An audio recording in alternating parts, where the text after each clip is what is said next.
Powered by Popart Videoproductie. Sponsored by vechtsportonline.nl.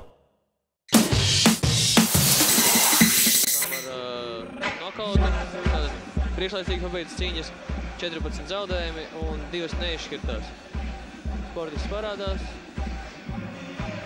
kopā ar savu mūziku, kas viņam izvēlēta kā baudīja mūzika, un viņa asistenti. Arī izvēlēta tāda hip-hop stila mūzika vairāk. Viņš pārstāv klubu Kamakura, kas ir arī daži cīkstoņi Latvijā, kas pārstāv šo klubu. Un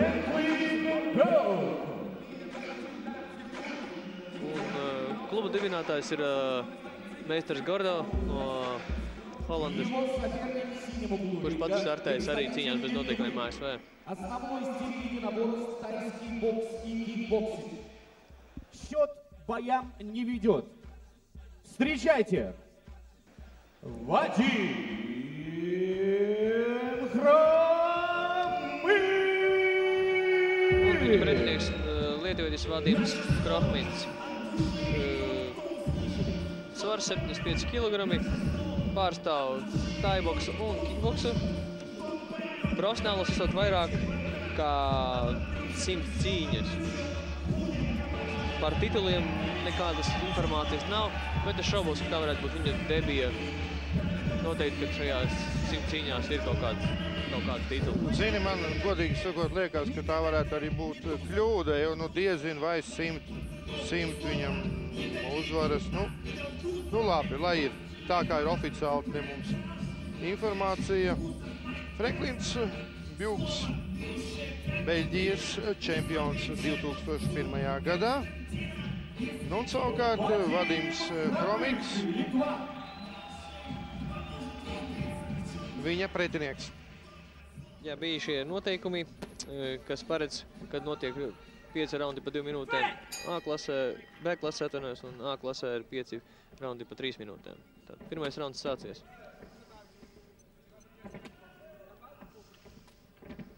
Pretinieki izdara vairākus low kickus, pārbauda viens otru aizsardzību.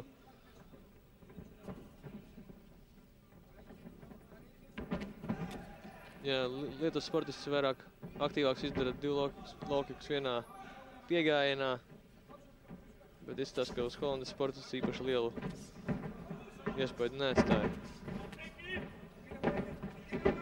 Holandietis demonstrē interesantu tehniku. Holandas sportists ir sarkanajos šortos, Franklins Bjūks, un Lietuvas sportists ir melnajos šortos, Vadims Hromkins. Katram sportistiem virsū uz šortiem ir uzrakstī vienam Kamakura, otram Fight Club. Iespējams, tās ir tās par holandietis pārliecināts, tas ir tas klubs, ko viņš pārstāv Kamakura, un Lietuvas sportists. Iespējams, ka tas ir klubs, ko viņš pārstāv arī. Nu, acīm redzot, katrā ziņā, cik es zinu, Jelgavā arī ar holandiešiem mums ir sadarbība tieši cīņas sportos. Jā, mums ir viens sportists, kurš startē pārstāv Kamakura klubu tieši free fight cīņās bez noteikumiem. Lietuvas sportists uz zemes, iecēlās vienkārši paslīdē kāja noteikti.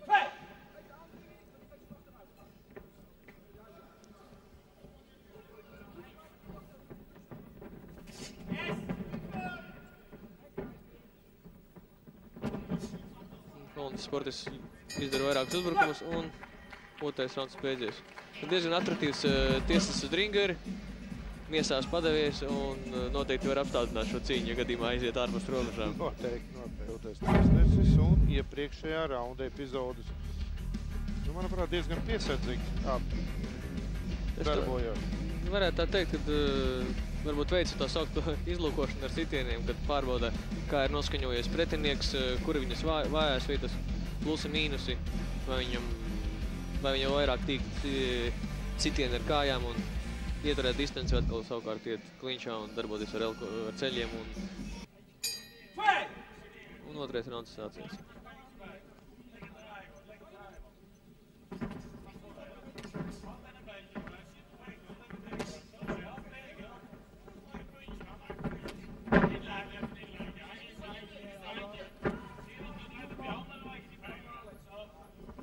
faktiski cīņa rita tādā pašā gultnē kā pirmajā raundā.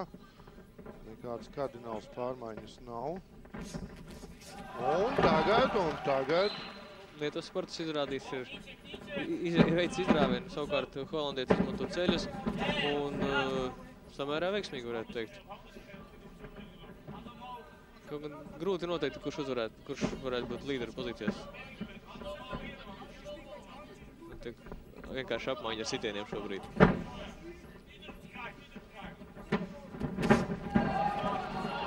Holandas sportists Sakēris ir pretinieku un tur viņu stūrī.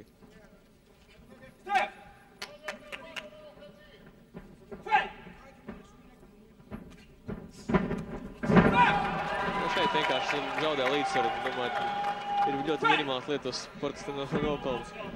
Vienkārši līdzsvaru zaudē. Jā, Holandas sportists izdara sitienu spēlēcienā. Demonstrē, kā es teicu, ļoti interesantu tehniku. Kaut kā ļoti dīvaini viņi lien tajos stūros pašiem. Manuprāt, Lietuvas sportists pagaidām izrāda tādu kā lielāku deksmi uzvarēt. Vairāk iniciatīvu viņam ir.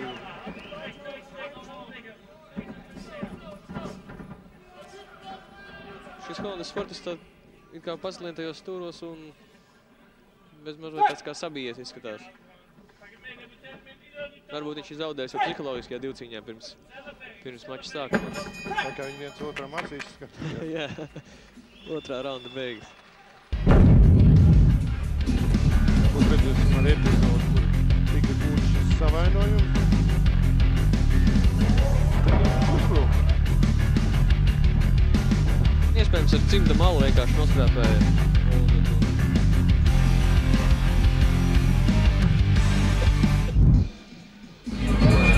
Meitenes izslavētās.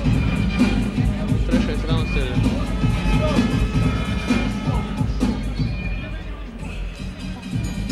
tā sports saņem vērtīgus ieteikumus no saviem treneriem un sekundantiem. Un trešais rauns sākas. Šajā raundā jau vajadzētu notiek, kurš būtu dominējušies no šiem diviem. Ir palikuši tikai 3 un vēl 2 raundi. Pēc šī raunda būtu aptuveni jābūt skaidram, kurš šiem sportistiem līderis saņem. Labi pārkjā ar Lietuvas sportistu sitienu.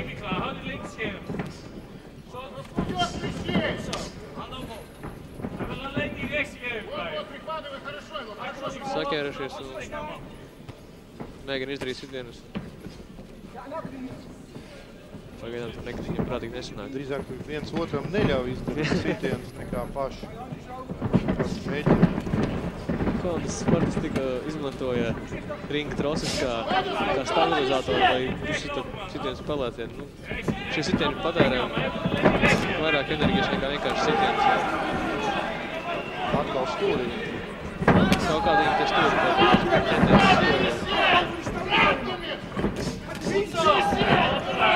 Holandas sportists vairāk novirks nekā Lietuvas pārstāvis.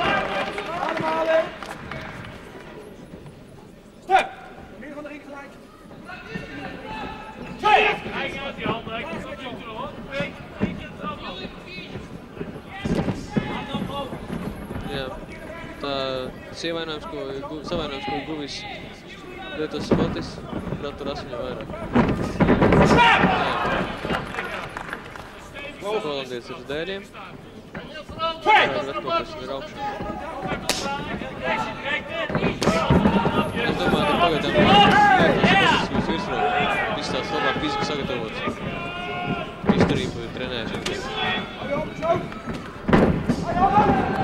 Viņam plašās arsenāls tehnikas. Izskatās, ka tas nevarēja saprast, ka viņš tiesas viņam. Jā. Tik daudz vienas kapjuku. Un beidzies trešais rauns.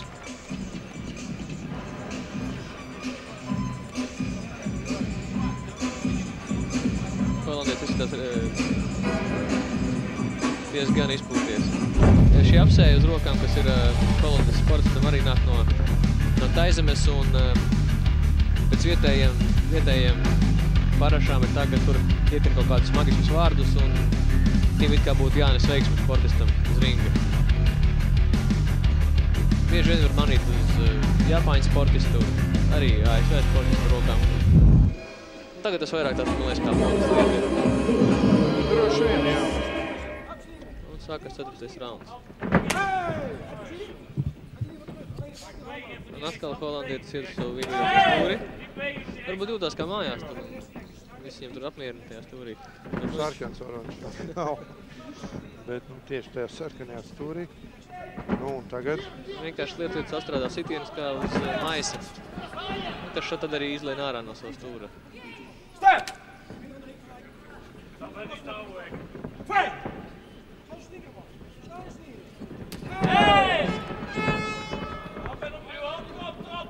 Un atkal tas holandietis ir vienā no stūriem.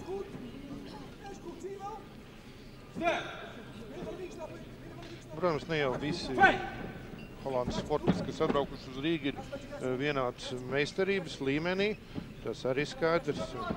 Pārsvarā ir no 2 klubiem. Es domāju, ka šim sportistam ir viena varbūt no pirmajām tādu mērogu cīņām. Viņš jūtās uztraukums, lai jūtās nedroši. Kaut gan viņam ir 7 uzvaras ar nokautu un 18 vispār. Tā kā, puišals viņš nav. Ļoti labi Lietuvietis, ļoti labi nostrādāja ar rokām. Viednis stūrī, kārtējā stūrī holandietu. Izdarīja labu sēriju citiem rokām. Holandietis darbojas ar kājām ļoti labi.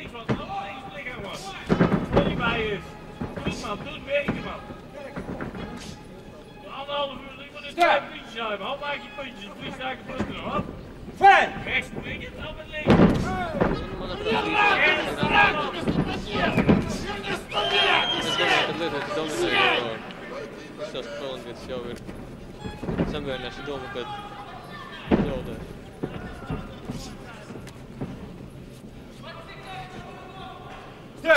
Jā, Lietuvas pārstāvis gan aktīvāks, gan arī, varētu teikt, fiziskā ziņā daudz labāk iespējas nekā sākums. Kādus magiskos zvērus vai ko, kas viņiem dotu spēku cīņas laikā, vai arī vienkārši tetovē virsū savas skolas, savas zāles, ko viņi pārstāv, simbolus vai emblēmas. Kāpēc redzat holandieti, kas ir nostavējies? Manuprāt, šeit jautājums ir viens, vai cīņa noritēs līdz beigām, vai ātrāk un Lietuvs, kas to vai zina. Viens sitiens ir cauri un var pats atrasties uz ringa dēļiem. Lietuvietis rāda visu, kas jau ir paudzes arsenālā. Abi sportisti ir uz zemes un Lietuvietis piecēlās ātrāk. Jā, izskatās, ka holandietis vienkārši mēģina novilkt līdz beigām. Līdz beigām izturēt, jā, nepieļaut nokautu. Tas ir viens nokauts varētu. Holandietis atkal viņš iet vienkārši no stūra uz stūri, kaut ko darīt. Un saņem ļoti labi džēgu. Tas ir viens galvā. Lietuvietis ierozīmīgi ir uzvarēts cīņā.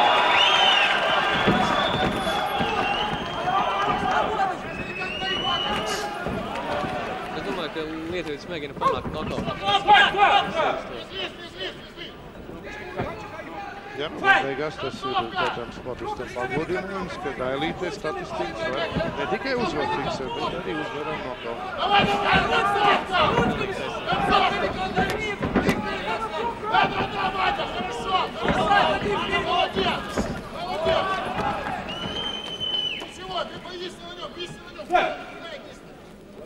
Jā, Lietuvietis viennozīmīgi dominē.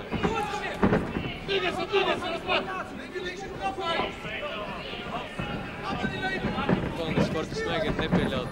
Visi, kas ir valsts, ir nepieļaut izpildīt nokautu. No ilgi viņam nav jāgaida, bet uz uzvaru nav ko cerēt. Ir palikušas 8-10 sekundes. Vēlreiz sitiens atkal stūrī. To visu mēs esam redzējuši. Cīņas beigas. Un cīņas beigas. Viennozīmīgi, domāju.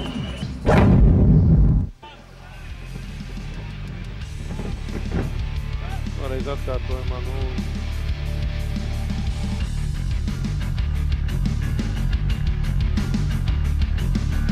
Jā, 100 uzvaru diezin vai Lietuvas pārstāvjiem vadījumam Kromikam ir, bet tas, ka šodien mēs tā domājam.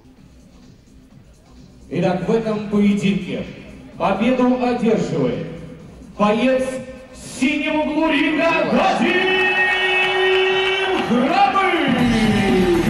Kromiks Lietuva, uzvarētājs Lūk, viņš. Вадим Хромых! Аплодисменты его сопернику, представителю Голландии, Фрэнклин Боу! Un tagad mans pārmaiņa intervija. Dāvi, cenštrēts. Lūdzu, Dāvi.